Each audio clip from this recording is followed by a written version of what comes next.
All right, let's talk about the big result from the weekend. I think it's fair to say no one expected this. Not when your squad cost over £1 billion. You expect them to go there and do a job, especially with a West Ham squad that I still think's reading a little bit from the transfer business in the window. What did you make of it all? I think Chelsea were pitiful. I really do. And I think if you think about what's been going on at Chelsea over the past, say, season, it's really worrying because everything that happened last year, you know, Potter, it all going wrong under Lampard, it's so fresh in the memory. So that result, that performance against West Ham, Chelsea don't have a good record at the Olympic Stadium. We don't play well there historically, and they generally get a result against us. I think we can kind of make our peace with that. It's kind of what happens. The problem is it really does echo from what has happened previously. It really does make us worry that all of the issues that we had last season under Lampard, under Potter, under Tuchel at the beginning have not necessarily been eradicated. Like Chelsea, they're not going to, though, are they? That quick? It's never going to, like, as good as Pochettino is, and I think he's a good manager. He's not going to be able to change everything in 6 weeks. No. How long's he been at the club? 6-7 weeks? It's not necessarily the point, though. It's not changing everything. It's changing the issues that were at stake, which is the players looking like they didn't care, the lack of desire, the lack of heart, the lack of hunger, the lack of fight. Like Chelsea have won one game in their last 14. We've won one game in 14 Premier League games. We've lost 8 of those 14. Wow. So Pochettino coming in, okay, fine, I do understand, you're absolutely right. You cannot come in and change everything that's happened over the, you know, there's been a sort of incessant demise at the club that's been gone on since Bowley and Clearlake took over the club. Of course, you can't arrest that immediately in 1 or 2 games, but I would hope that the factors that lead to those terrible performances can be eradicated. I think this is Chelsea for all the season, if I'm honest with you. I think it's going to be hit and miss. And the reason, I think the biggest reason is watching the game or watching the highlights at least, so many new players. Like, you know, it's like you almost scratch your head like, who's that now? Like, so many new players. You look at all the other teams you're competing with, and they've all had like a core of 5 or 6 that have been at the club, or at least even started for the last 4 or 5 seasons. Liverpool, Arsenal, the same. United, well, not necessarily United City, who I think will obviously win it again. Newcastle. You guys, it's just new players all over the place. No, I'm like, do they even know each other? Like, do they even know the runs they're going to make? No one even knows. But Addy, we're such an unbalanced squad. Like, we're so unbalanced. There's no real cutting edge up front. No. There are major problems in the squad. Some of the players that we've brought in, some of the recruitment have been duds, like dreadful. You know, some of the worst transfers in the history of the game. If you factor in everything, if you factor in the cost, the expectation, and the performance, like Mykhailo Mudryk on the pitch the other day was an embarrassment, a disgrace. You liked him pre-season. Yeah, he looked good against Wrexham. Yeah, he did, didn't he? He did look really good against Wrexham. And the little touches and the moves. No, I mean, he was appalling. Look, I'm not getting carried away with the Caicedo performance. I'm not getting carried away one way or the other. Some people are suggesting that he's going to be world class really soon, and he's going to be, you know, one of the best midfielders in the league. I don't know why people are saying that. I haven't seen anything to suggest that, but I do think he's a very good player, and the fact that Liverpool was sniffing around him also made me think that this could be the guy.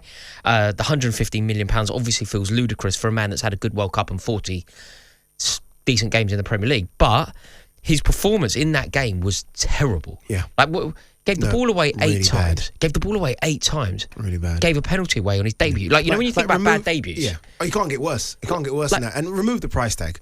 Just as a Premier League player coming off the bench, it was awful. You know, you want a Premier League player to come off the bench and give you impact. Do something. Like, you know, Poch would have got him on. Just run around. Do what you normally do. Put out fires. Couldn't do that. But if you look at the balance in that midfield, you know, if you think about the players that I think will now be Chelsea's first choice midfield. Go on.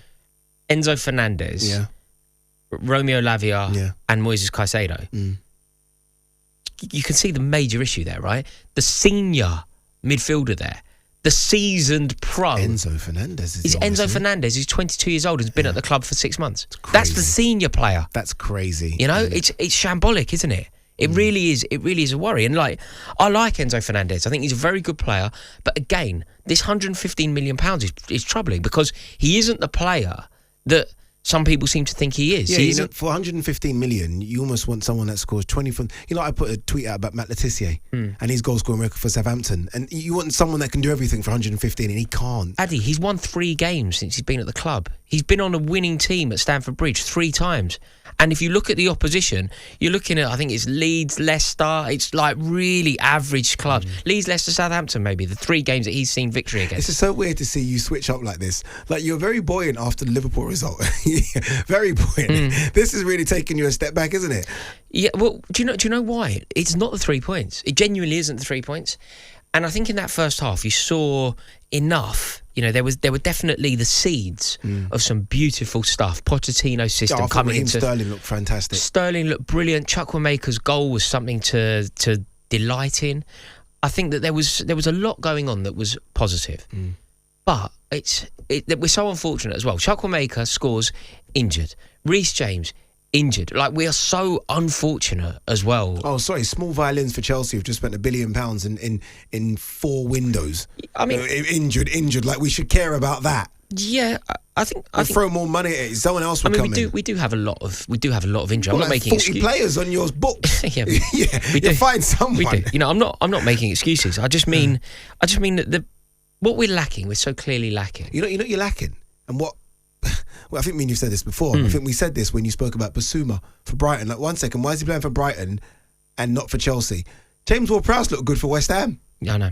James Ward-Prowse, experienced pro, good age, knows the Premier League, good delivery. Look, is he good enough for Chelsea? Maybe not in the eyes of Chelsea fans. He looked pretty tasty for West Ham.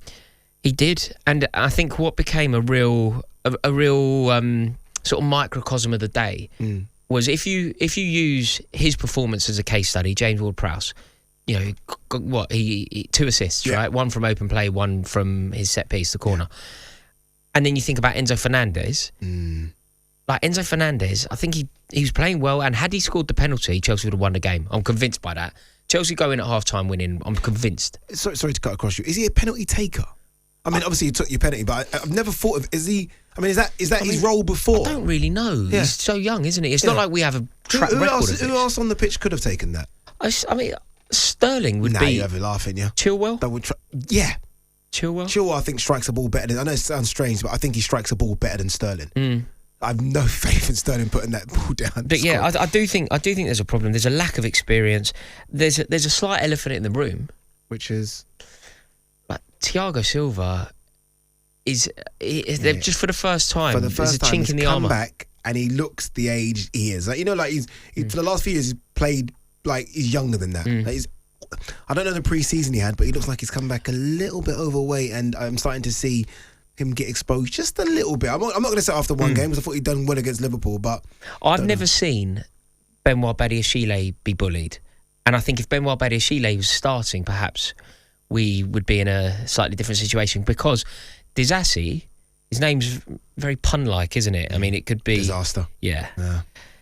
Like, he got done. He just got done. How got old bullied. is he? Disasi, he's young. How old is it? Colwill? How old is he? Yeah, he's young. He's too young. Colwill as well. Colwill didn't look he's great. too young. No, he's too young. Like, all of a sudden you've gone from Brighton, you know, and no one really even make a mistake. It's okay. It's Brighton, isn't it? No one's really watching you. To now, okay, you're starting for Chelsea. You've just signed a 7-year deal.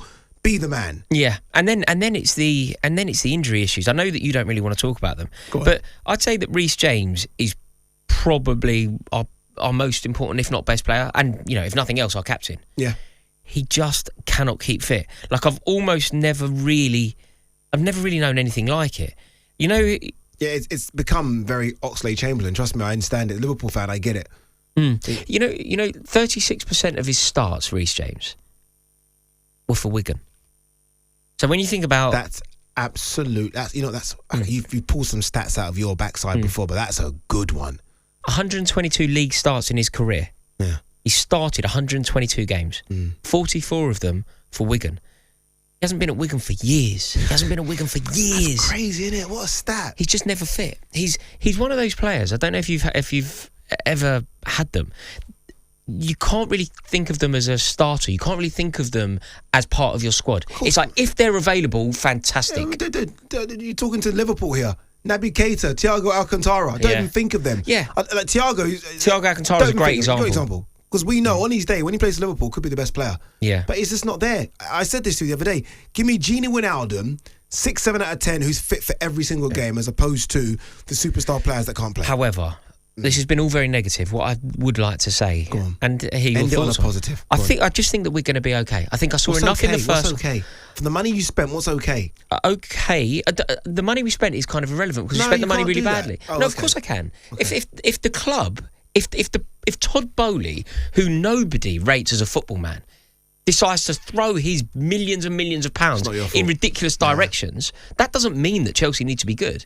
He's gone and bought Mykhailo Mudryk, who I think I could make a case for being the worst signing ever in Premier League history.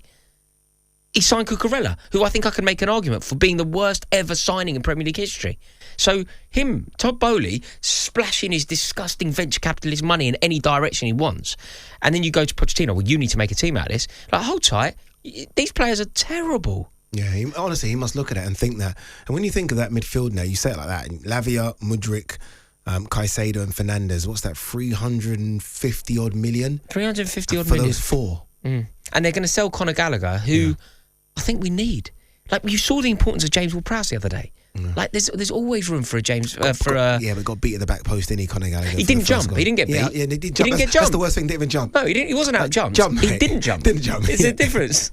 That was ridiculous. Very unlike him. That as well. Awful. Got caught short. I thought that it can't be him at the back, but it is him. I thought, oh God, yeah. I used to stick up for you.